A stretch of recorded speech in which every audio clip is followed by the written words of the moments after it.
Como lucrar em momentos de crise como esse que a gente está vivendo agora. Muito provavelmente você está pensando nisso, pensou em algum momento já nessa última semana, como que você pode fazer para estar ganhando um dinheirinho a mais, investindo no mercado de ações nesse momento aí, onde aparecem diversas oportunidades.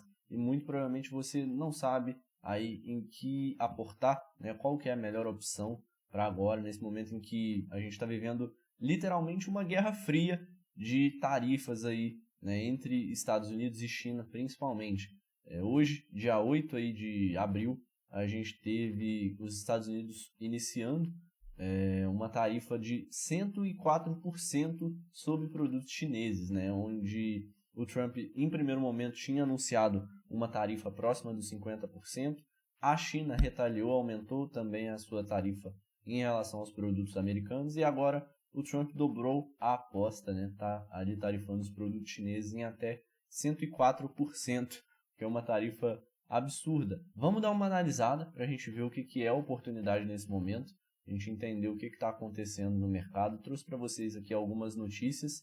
Primeiro sobre o Ibovespa, que depois dessa tensão aí, né, dessa retaliação da China com os Estados Unidos com a China, recuou em 1,32%, fechando aí a 123.931 pontos. Hoje, Ibovespa aí nessa sessão, quarta sessão consecutiva de queda depois do anúncio do tarifaço do Trump. Ah, Pedro, mas isso é bom para o Brasil, os Estados Unidos brigando com a China, sobra mais espaço para o Brasil ali comercializar com ambos os lados. O Brasil teve uma tarifa só de 10%. Por que o Ibovespa está caindo? Bom, grande parte do fluxo de capital investido aqui na Bolsa Brasileira é de fora, né? E em momentos de tensão como esse que a gente está vivendo, os investidores de fora preferem colocar o dinheiro em algo que é mais certo, mais seguro. E hoje em dia, o que é mais certo do que você investir na moeda mais forte do mundo, mesmo em meio a essas tensões? Não existe nada mais seguro que isso, né? A gente tem, por exemplo, o Warren Buffett, que é um dos maiores investidores do planeta, tem uma gestora de investimentos com bilhões de dólares sob sua gestão, na verdade trilhões de dólares, só em caixa eles têm mais de 300 bi de dólar, né? E esse caixa deles está em títulos do Tesouro Americano, né? Então não tem nada mais seguro que isso no momento, e nesse momento de tensão, todo mundo prefere aquilo que é mais seguro. Até porque a gente tem que entender o seguinte, né? Não são pessoas só que estão ali investindo o próprio dinheiro em pessoa física, né? Os maiores investidores, tanto da Bolsa Brasileira quanto de qualquer outro país, são investidores institucionais, né? Aqueles fundos de investimento, por exemplo, em que aí sim existem ali diversas pessoas que colocam seu dinheirinho lá para poder, né, investir, e essas pessoas aí sim ficam cobrando ali os gestores do fundo, os administradores, de colocar o dinheiro em coisas que vão proteger o patrimônio delas, né? A gente tem que entender que em momentos como esse, as pessoas ficam realmente com medo do que pode acontecer e aí preferem manter o seu dinheiro investido em coisas que são mais seguras realmente. E depois de tudo isso, depois de os Estados Unidos anunciarem essas tarifas contra a China de até 104%, o dólar voltou a bater os R$6. O dólar que tinha caído dessa barreira aí dos R$6, tinha chegado ali próximo dos R$5,60, R$5,50, agora volta a chegar ali nos R$6, né? Subiu o dólar frente ao real justamente por isso. Os investidores estão tirando o dinheiro do risco, tirando o dinheiro aqui do Brasil, país em desenvolvimento, e colocando lá nos treasuries do Tesouro Americano, por exemplo. É super normal momentos como esse, momentos de crise, o dinheiro correr para onde é mais seguro. E das ações brasileiras, a gente teve as que mais caíram, dentre diversas outras ali, por exemplo, do setor de varejo, Casas Bahia, Magazine Luiza, a própria Oi, que a gente sempre acha que não tem mais para onde cair, também caiu. E junto com elas, a Vale, a Petrobras, a Gerdau, foram todas juntas, né? Todas caindo aí. A Petrobras, por exemplo, aqui, a Vale caindo ali umas 5,5%, a outra 3,5%.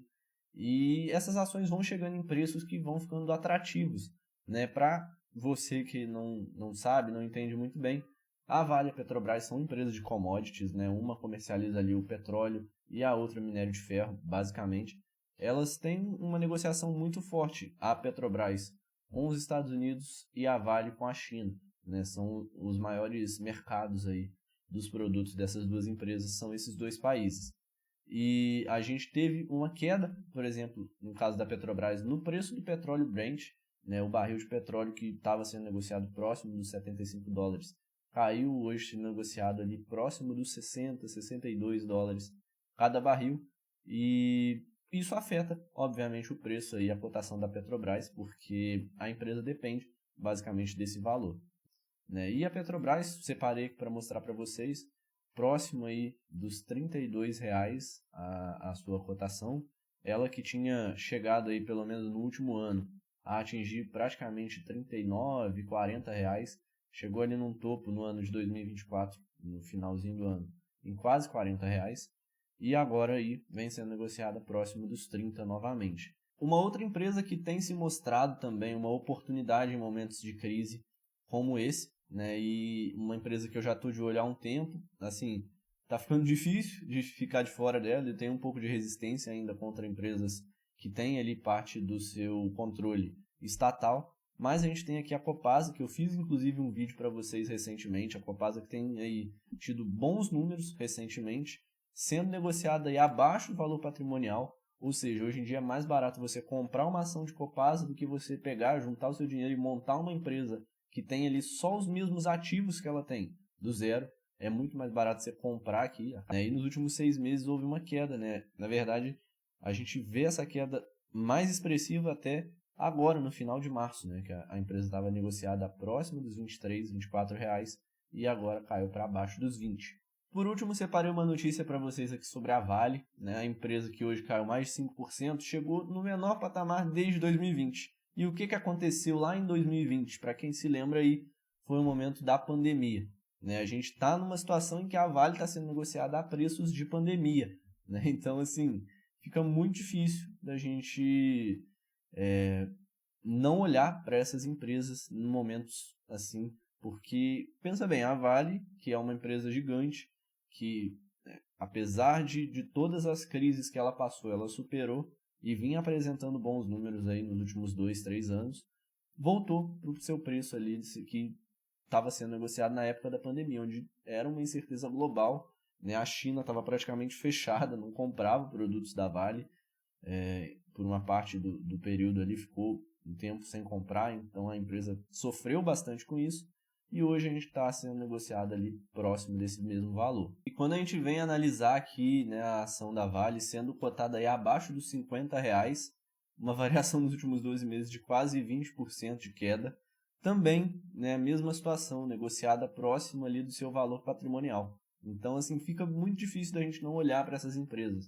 E quando a gente compara, inclusive, ela com outras empresas do mesmo setor, né, a Vale sendo negociada ali a 7 vezes lucro, ou seja, precisaria ali de 7 períodos de distribuição de lucros da Vale para que você tivesse retorno sobre o seu investimento. E aqui a gente vem comparar a Vale com outras empresas do seu setor aqui no Brasil. A gente tem a CSN Mineração, que é uma empresa que praticamente tem 10% do valor de mercado da Vale e que está sendo negociada mais cara.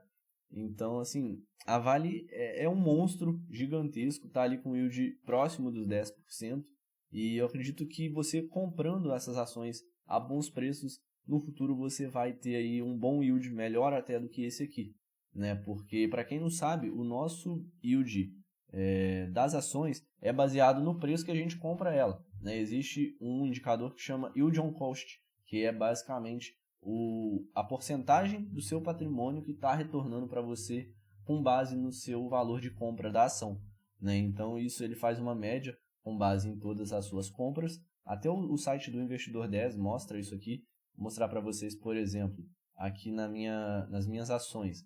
Eu tenho um yield on cost, por exemplo, em BB Seguridade de 10,73%, em Banco do Brasil de 10,54%, né? Então é um yield diferente para cada pessoa, com base nos preços que você paga nas ações, né? Por último, mas não menos importante, um pouquinho de Gerdau também, mostrar aqui para vocês a cotação de Gerdau, aqui abaixo dos R$8, também teve uma queda nesses últimos dias.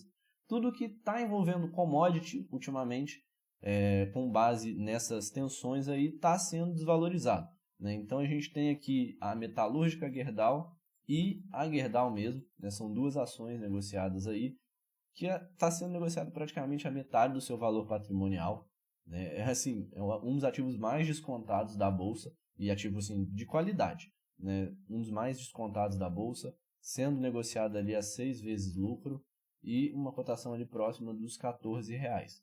Então, vale a pena analisar aí. Eu sei que commodity não é para todo mundo, tem gente que não aguenta segurar ali os ciclos, né, e acaba abrindo mão das ações ali no momento errado. Mas para você que fez um caixa, juntou dinheiro, agora é a hora de aproveitar as oportunidades aos poucos, né? Não sai queimando seu caixa também, tudo de uma vez, porque basicamente o mercado de ações é uma faca caindo, né? E não compensa você tentar acertar o momento de pegar a faca com a mão cheia ali, porque você pode se cortar, né? Então vai tentando pegar ela aos poucos e deixa cair mais, vai comprando. Conforme vai caindo, você vai comprando um pouco mais, vai diminuindo seu preço médio e lá na frente você me conta se valeu a pena. Bom, esse aqui é o Radar Financeiro, eu vou ficando por aqui. Esse canal eu documento a minha jornada para a liberdade financeira e converso com vocês também um pouquinho sobre o noticiário político macroeconômico aí do mundo. Um abraço e até o próximo vídeo.